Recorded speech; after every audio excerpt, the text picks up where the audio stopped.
Hello there, my name's Tom Crandall from Gear Mashers, and today we're taking a look at Peak Design's Everyday Backpack. This is the 20-liter version.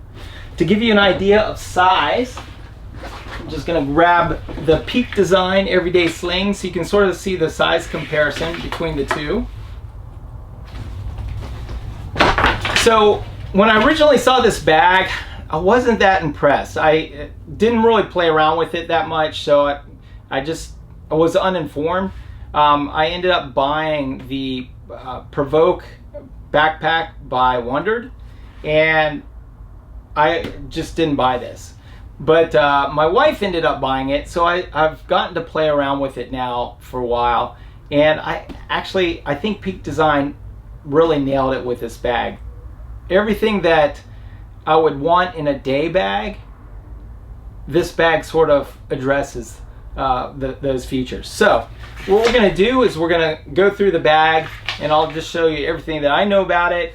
And please comment if you have some things that you found about the bag to be good or bad, and I'll love to hear what you guys got to say. Birds flying high,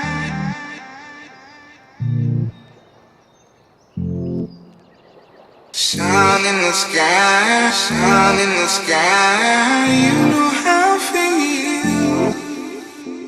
Birds flying high,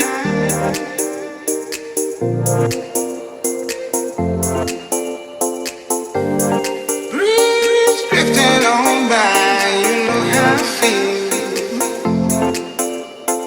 Birds flying high. So the first really cool aspect of the bag is when the bag's actually on and you just have it as a regular backpack, if you only are doing it with one shoulder, what's great is you can sling it around, and then you have access to all the main compartments in the bag. So you can go in and grab the bag, or grab your gear.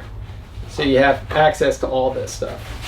Now, the other cool feature about the bag is it zips on both sides. So if I unzip here and you're looking through the bag, you can see now I have access to the bag on either side. So if you're right-handed or left-handed, doesn't matter, this bag will work for you and it'll work just as good.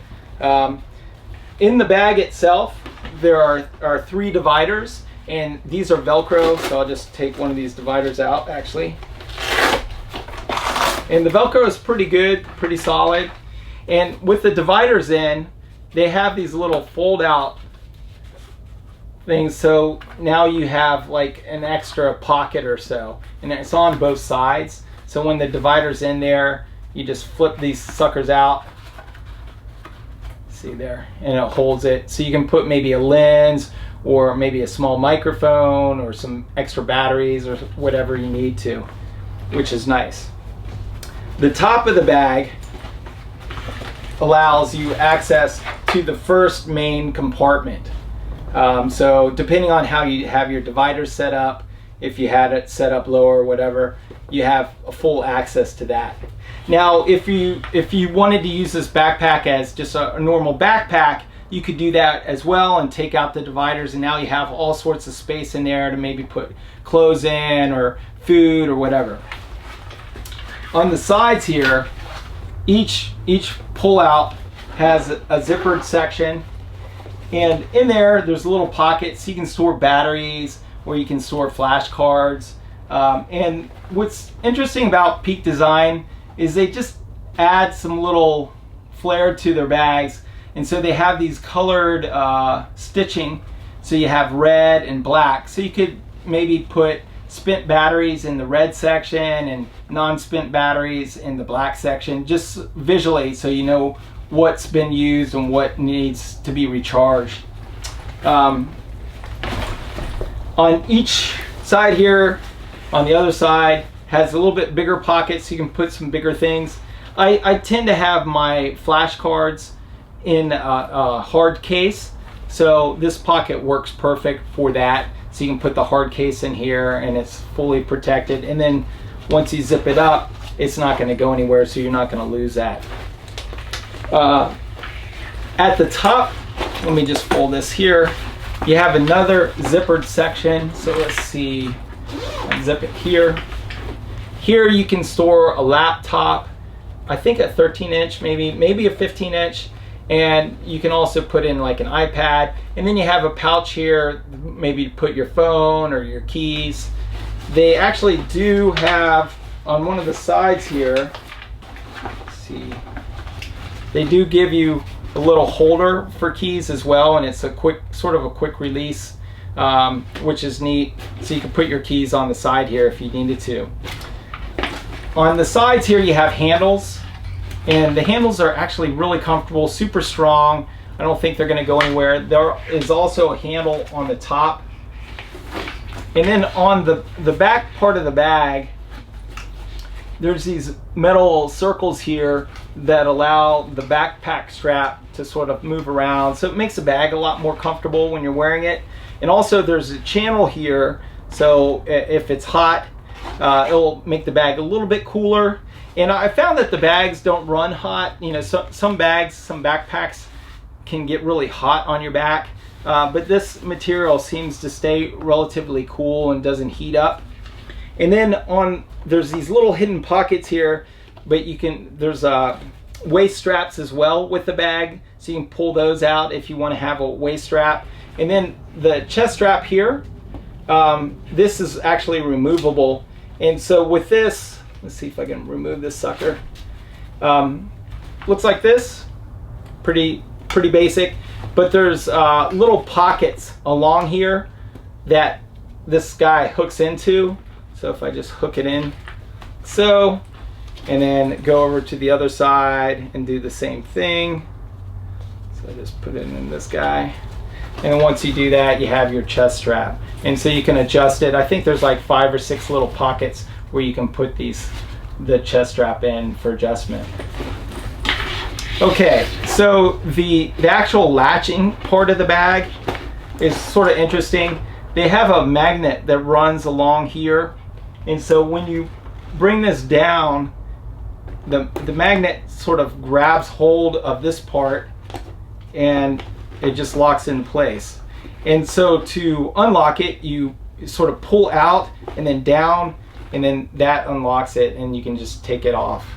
Now, you can overstuff this bag a little bit, but when you do that,